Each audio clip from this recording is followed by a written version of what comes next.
안녕하세요. 임원일 목사입니다. 오늘은 지혜서를 가지고 여러분들을 찾아뵙도록 하겠습니다. 인간은 누구인가? 그 인간들이 모여 사는 세상은 또 어떻게 이해해야 하는가? 인간들의 삶의 터전인 그 자연과 인간과의 관계는 출생과 죽음이라는 사이에 유한한 인생을 살아가는 그 삶의 길이란 어떻게 선택해야 되고, 또 선택했다 하더라도 어떻게 한평생 그 길을 걸어가야 하는가? 이런 질문들이 철학적인 질문들 같지만, 이것들이 성경에서 말하는 바 그 중심 내용들입니다. 이런 질문들에 대해서 응답을 하고 있는 성경 말씀의 방향은 두 가지가 있습니다. 하나는 이러한 인간들의, 우리들의 질문에 대해서 위로부터의 말씀이 있습니다. 하나님께서 인간들에게 다양한 사건과 계시를 통해서 말씀하시는 것, 지금까지 우리가 봤던 토라라든가 예언서들, 이런 것이 대표적으로 위로부터, 하나님으로부터 땅에 사는 인간들에게로, 우리들의 질문들에 대해서 인간은 누구냐 하는 등등의 질문에 대해서 다른 또 하나의 말씀이 있는데, 그걸 밑으로부터의 말씀이라고 부릅니다. 밑으로부터의 말씀이란 인간이 하나님에게 여쭙는, 질문하는 그런 내용의 말씀들과 인간이 삶과 자기가 인생에 대해서 또 세상에 대한 인간들의 경험과 또 성찰을 통해서 찾아낸 인간 존재의 삶의 길과 세상의 질서와 또 그 길을 걷는 방법들에 대한 말씀들이 성경에는 있습니다. 우리가 시편을 이야기하면서 시편에 여러 장류가 있지만 지혜시가 있다고 했는데, 우리가 지금부터 이야기하고자 하는 성경의 소위 지혜서, 여기에는 잠언과 욥기와 전도서, 이 세 권의 책을 지혜서라고 부르는데, 이 잠언, 전도서, 욥기의 말씀은 철저히 아래로부터의 말씀입니다. 즉 사람으로부터 하나님에게 또는 사람이 사람에게 전하는 말씀입니다. 이 지혜서의 말씀에서는 사람이 중심이 되어서 삶과 세상을 성찰한 다양한 내용들이 소개됩니다. 하나님이 창조하신 피조세계에서 유일하게 하나님의 형상을 닮아서 스스로 생각할 줄 아는 인간이 자신들이 살아가고 있는 이 세상에 대한 오랜 기간 동안의 경험과 삶에 대한 성찰, 또 비판과 질문들이 지혜의 보고로서 책들 안에 쌓여 있습니다. 잠언, 욥기, 전도서의 순서로 이제 지혜서를 살펴보도록 하겠습니다. 제일 먼저 잠언의 내용들은 이렇게 먼저 말씀드리고 싶습니다. 보편적이다. 그리고 국제적이다.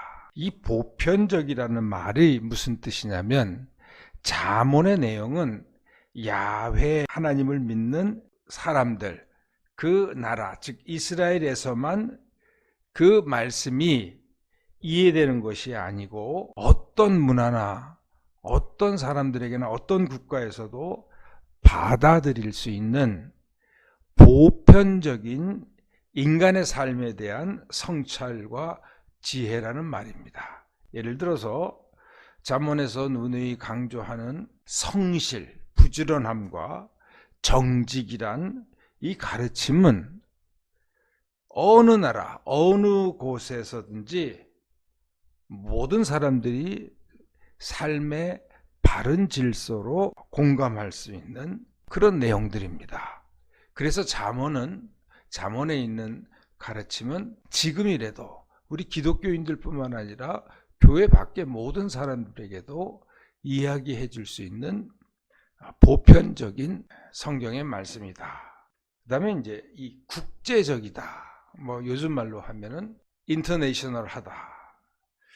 이 말은 무슨 의미냐면 잠언은 수록하고 있는 내용이 이스라엘 민족만의 삶의 성찰의 내용을 담고 있는 것이 아니고 잠언은 많은 나라들로부터 그 잠언의 내용들을 예를 들자면 이스라엘보다 훨씬 오래된 문화를 가지고 있는 이집트나 유프라테스 강변의 고바벨론 또는 이스라엘 주변의 인근 나라에서 다른 민족들이 다른 문화들이 성찰했던 지혜의 내용들, 삶의 그 성찰의 내용들을 이스라엘이 수용한 겁니다. 받아들인 것입니다. 그래서 잠언의 많은 부분들은 이집트에서 내려오는 고고학적인 글들, 또 바벨론에서 또 다른 데서 발견되는 다양한 고고학적인 발굴들에서 거의 비슷한 내용들을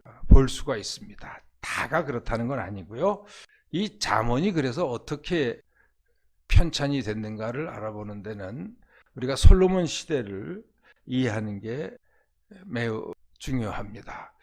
제가 열왕기를 얘기하면서 솔로몬 시대를 소개하면서 솔로몬의 시대는 거의 예루살렘이 세계의 중심 도시고 매우 국제적이었다. 문물의 교류가 이스라엘을 중심으로 활발하게 이루어지던 시대였죠. 그리고 다양한 나라의 다양한 문화와 문물들을 아주 적극적으로 과감히 수용했던 매우 열린 시대였습니다. 바로 이때에 이스라엘보다 문화적으로 역사적으로 앞선 나라들의 다양한 지혜도 많이 수용됐습니다. 그래서 솔로몬 시대를 지혜의 1세대라고 부를 만합니다. 솔로몬 시대에 처음으로 이런 지혜를 수집하고 편찬했던 1차적으로 그런 때였기 때문에 궁중을 중심으로 지혜의 1세대다. 열왕기상 4절에서 29절 그리고 34절에는 아주 중요한 정보를 우리에게 들려주고 있는데 솔로몬 시대의 그 지혜와 지식의 풍성함에 대해서 기록하고 있습니다. 32절에서는 이렇게 기록합니다. 그는 3000가지의 잠언을 말하였고 그 가르침의 교훈의 인생을 다 유익한 것들 우리가 잠언에 수록하고 있는 다양한 내용들인데 그것을 3000가지를 그가 말하였다. 또 1005편의 지혜에 관한 노래를 지었다. 이렇게 얘기합니다. 그래서 그거는 솔로몬 한 사람보다도 물론 솔로몬도 지혜에 있어서 뛰어났지만 그 솔로몬 궁전의 그 내각들, 관료들 또 그러한 석학들을 세계적으로 많이 초대해서 그런 각 나라의 지혜들을 편찬했다는 그런 얘기겠죠. 근데 그 다음 33절에 보면은 이런 내용까지 소개합니다. 솔로몬은 식물학, 동물학에도 능통했다는 것입니다. 모든 그 당시에 나던 식물들을 다 알았고 분류했고 동물들 또한 곤충에 이르기까지 관심을 가졌고 이런 식물학과 동물학에 대해도 능통했다는 이런 표현은 이 지혜적인 세계 질서, 자연 질서, 삶의 질서에 대한 성찰의 자세가 오늘날로 얘기한다면 과학적인 영역에까지 뻗었었다는 것을 말해줍니다. 여러분 사실 이런 것이 슬쩍 지나가기 쉽지만 사실 우주관, 세계관이 솔로몬 시대부터 오늘 우리가 사는 시대까지 약 3000년에 걸쳐서 얼마나 바뀌었습니까? 천동설이 정설로 전 세계가 믿더니 그 다음엔 지동설이었죠. 그 다음에 우주가 끝없이 신비가 밝혀지고 지금은 블랙홀까지 사진으로 찍는 시대가 됐는데, 여러분 그 옛날에 세계에 대한 이해가 무척 좁았던 그 시절의 이야기를 가지고 오늘 엄청나게 바뀌어진 자연질서, 또 밝혀진 이런 것들을 성경의 문자를 가지고 그냥 들이대며 아니다 아니다, 그건 아니죠. 이게 지혜의 자세가 아닌 겁니다. 솔로몬은 이미 그 당시에 자연과학에도 관심을 가졌다. 이것은 바로 지혜의 자세가 무궁무진하다는 겁니다. 그래서 솔로몬 시대에 이러한 그 솔로몬에 대한 표현은 그때만의 문화적 상황을 뛰어넘어서 이스라엘의 지혜의 자세의 모습을 보여줍니다. 그래서 무조건 믿어라 하는 말은 우리가 경험하는 자연과 타 문화에 대해서 폐쇄적인 자세를 강요하게 됩니다. 그러나 자연에 대한 열린 마음으로의 접근인 과학적인 자세, 또 과거의 믿음의 내용만으로는 받아들이기 어려운 새로운 세계와의 접촉 등은 세상 이해에, 또 우리들의 삶에 대한 이해에, 또 인간들에 대한 이해에 열린 마음으로의 접근이 필요합니다.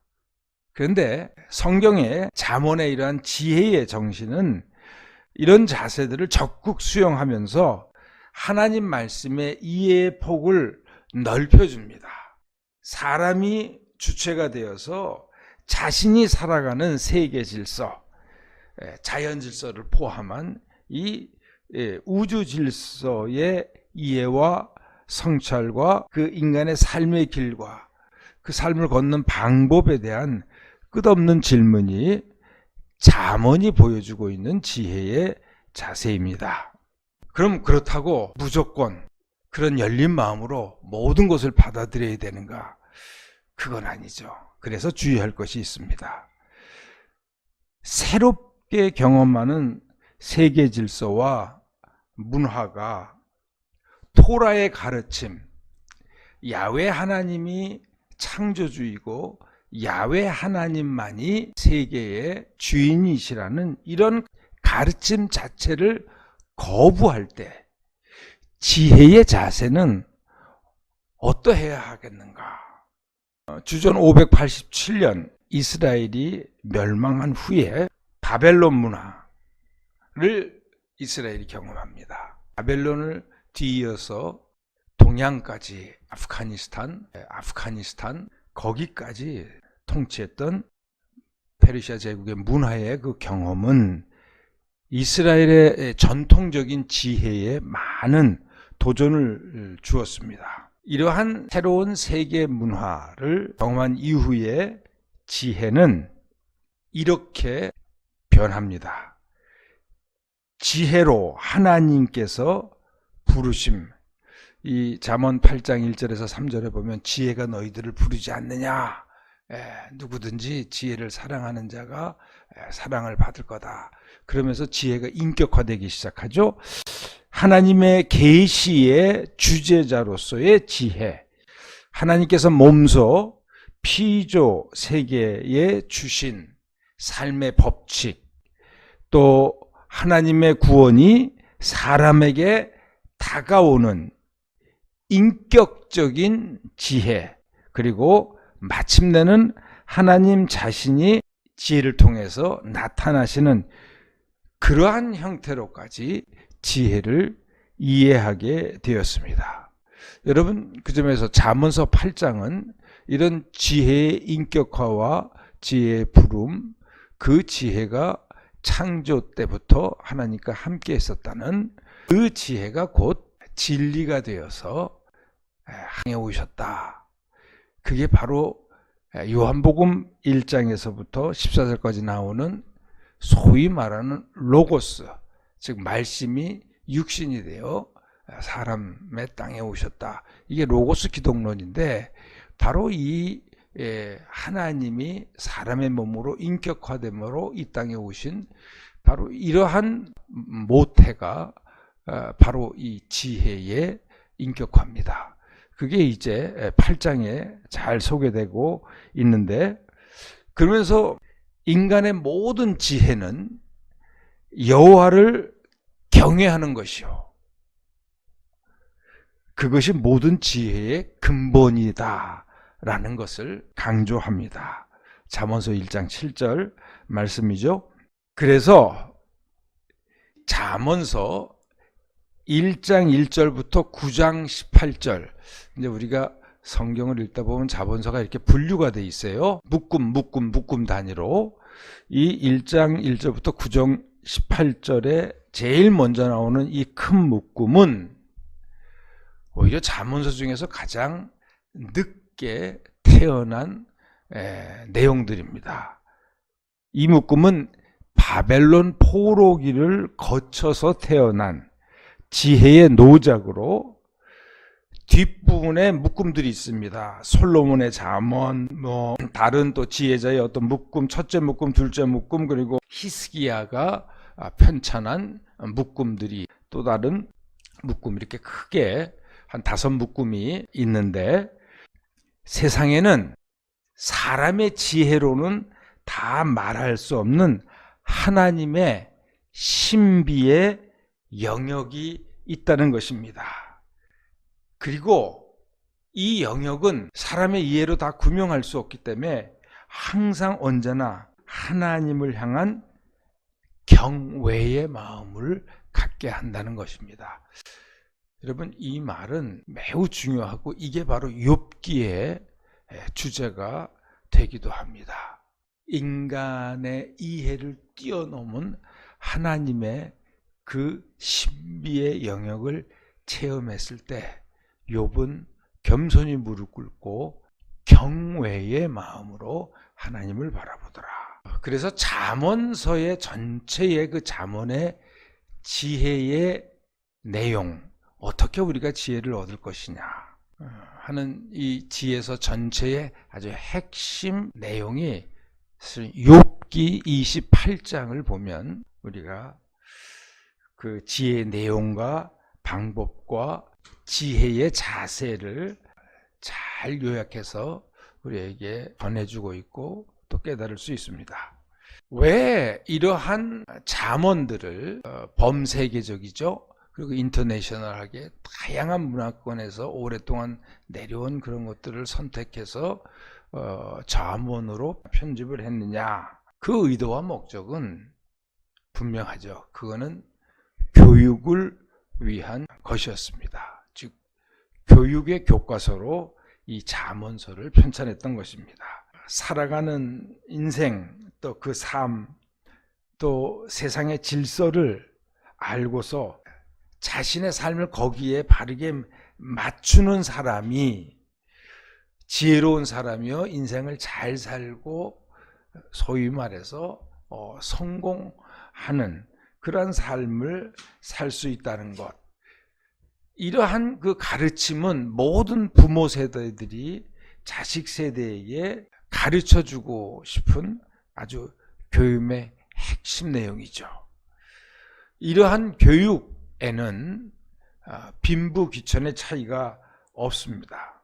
이런 지혜의 교육은 제일 먼저 왕궁에서부터 또 사회 지도층으로부터 시작되어서 점점 민간에게까지 잠언을 통한 자녀 교육, 또 다음 세대 교육이 퍼졌고, 그것이 이스라엘의 교육 체계에서 아주 중요한 역할을 했습니다.